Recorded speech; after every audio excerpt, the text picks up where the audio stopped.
dans le département de M. Bussereau, là on ne l'entend pas protester. Quand M. Raffarin aussi promet des interventions auxquelles il ne donne aucune suite, je ne m'en réjouis pas. Il a promis la création de 1000 emplois par une entreprise.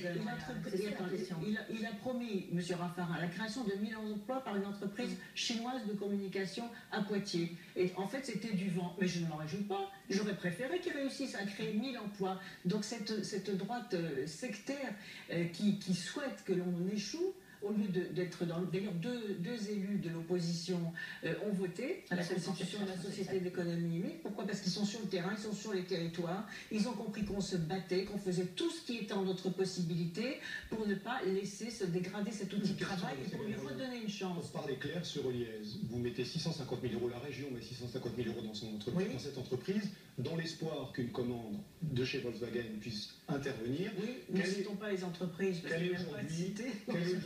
C'est pas un secret de polichinelle. Quel est aujourd'hui votre degré de certitude que cette commande va voir le jour? Aucun degré de certitude. Aucun. Mais en revanche, je sais que si je ne faisais pas cela, j'étais sûre que l'entreprise disparaissait. Parce que si la commande, à ce moment-là, il n'y a plus de commande possible. Si les machines sont vendues par des margoulins au plus offrant, mais c'est terminé. L'entreprise ne peut même pas espérer recevoir une commande.